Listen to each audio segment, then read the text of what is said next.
had another major news over here as the New York Jets and Aaron Rodgers have decided to part ways. And man, if this doesn't go down as I don't know, I'm going to go disaster for both guys on this in this one right here.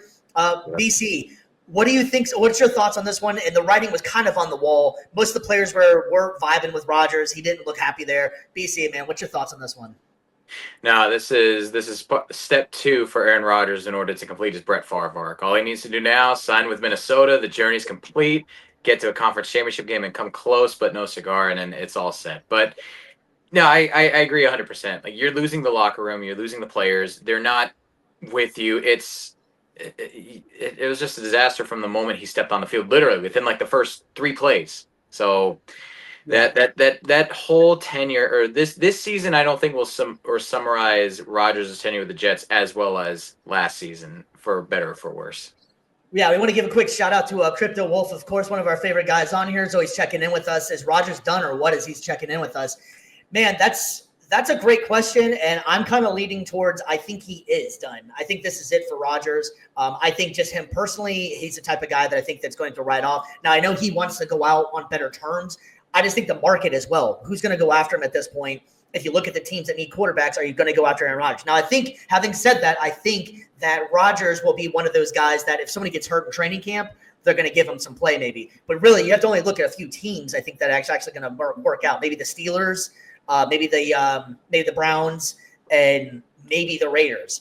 But again, of all those teams, Pittsburgh's the only viable option there. Yeah, exactly. All right, Team Mike, man. Rodgers, Jets. What's your thoughts on this one, man? This was such a wild ride. Nah, he's not retiring. The Vikings are gonna pick him up. They like JJ McCartney to learn right behind him. JJ McCartney's gonna have he's still gonna be a rookie because he didn't even play this season, so it's gonna be a redshirt rookie type situation, freshman type situation. So they're going to bring in Rodgers. They're going to have J.J. McCartney learn under him. He's going to go the Brett Favre route. They're going to do good with the Minnesota Vikings. They probably won't have the same season as they did last year because I think it was kind of a fluke, in my opinion. But, I don't think Rodgers is going to retire. I think he's going to play 1 or 2 more. Yeah, my boy G Mike getting a copy of the NFL script. Let's go. Well, I mean, I don't know, man. It might be one of those things. The fact of Aaron Rodgers may not want to be retired, but the NFL might retire Aaron Rodgers. I just don't know the market's going to be out there for him very much. But check this out. This is something I just found really interesting as well, as how inept the New York Jets have been at quarterback. Everybody wants to pick on the Chicago Bears for how bad they've been. So, would you guys consider Aaron Rodgers this season in New York a good season? Would you guys consider a good season for QB standards? No. There's a lot of variables to that, and the biggest variable to me is that it's still the offensive line is what really needs work there. Like, no matter what quarterback you put in that situation, you put Patrick Mahomes back there, you put Tom Brady back there, they're gonna have a bad season too. Maybe not as bad as Aaron Rodgers, but when you don't have an offensive line that can pass protect for you, or even block for the run, like, you're not going to be able to do anything. You're not going to be able to complete any plays, get any yards, get any points. It's going to be a clusterfuck. So this is literally the same. Variable is the offensive line. We can't put the blame on Aaron Rodgers, in my opinion. Yeah, this is literally the same organization that let go of Mekhi Becton, and now he's a Super Bowl champ. So there's that. Well, having said that about Aaron Rodgers' tenure with the Jets, do you realize this is the 3rd best quarterback performance in Jets history by a quarterback? Number 1 is still Joe Namath from 1967, where he actually passed for 4,007 yards. Rodgers this year passed for 4,897 yards. And that's amazing to me that this is the 3rd best statistical quarterback season that the New York Jets have ever had. And I can't name any Jets fan nor any actual football person that would say, oh, man, this was a striking success. So it's kind of wild when you put it that way. Rodgers did come on in the end and did look a lot better than he did in the beginning. But that's also slightly on Rodgers because he also missed training camp and refused to work out with the guys like all these other, Garrett Wilson was publicly saying, if Aaron Rodgers stays, I'm asking for a trade. So I just don't think it was worked out good for anybody with Rodgers and the Jets. It's kind of crazy to see it come to an end, and he only missed the first season. If he missed that, if he played that first season, I wonder if things would have been a little bit different. But the fact that he didn't, I think this just goes down to nothing short than a disaster. Correct. Yeah, I don't know, but you see it with Saquon, right? He was in the Giants, what, 5-6 years?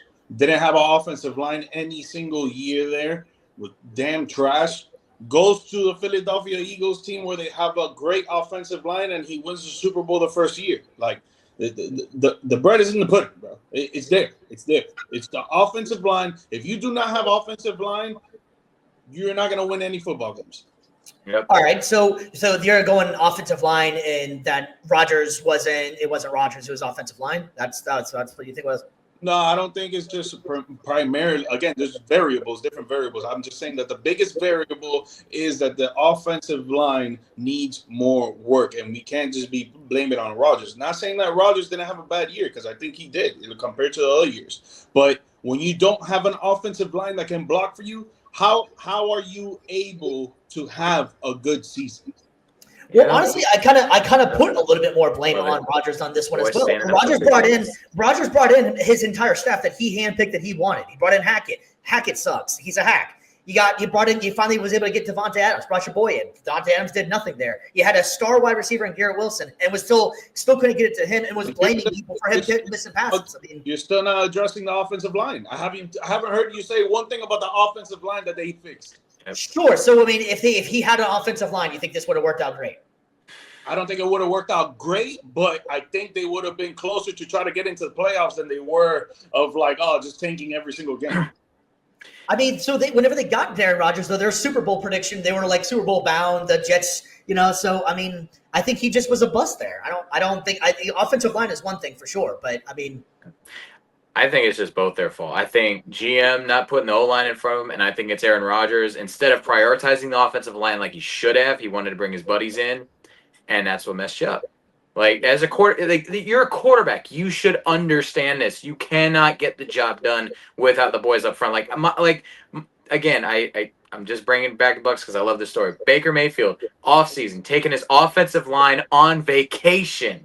Like, come on. How are you so tone deaf that you don't think, in a new organization, maybe I should make sure that the offensive line is on the up and up instead. No, I'm just going to bring Devontae. I'm just going to bring Hackett. Like, oh, let's not forget the Alan Lazard, and it's I don't know. Randall Cobb was there, I think, for like a few hours or something, wasn't he as well? Like, yeah, I mean, if he could have gotten Devontae Adams to New York, I'm pretty sure he could have gotten some offensive line help to New York somehow. He could have lobbied for somebody. But you guys are talking about something that he cannot control. That's the front office stuff. That has not. That's like saying literally LeBron is the GM of the Lakers. No, man, that's ridiculous. He's not. He know we wanted Luka. Cannot make those trades. He has influence for sure. Yeah. Rodgers has influence, but he can't make those trades. Yeah, it does. Beg to wonder, like, how much pull do certain athletes have in certain areas? Is it, Aaron Rodgers doesn't make the decision, but he pretty much does. Like, he just tells him, I'm doing, like, it's an interesting dynamic sometimes between star athletes and the front office. Yeah, it's pretty wild, man. It's pretty wild. It's interesting to see how this whole thing went out now that it's over with. You think about teams that have won the Super Bowl. They have great offensive line and they have amazing defenses. It has to be one of the two. Yep. You know what I'm saying? Or if you're the Eagles, you got both. Oh, you got both, and that's why you stump on a Hall of Fame quarterback and a Hall of Fame coach, because you got both. Yep.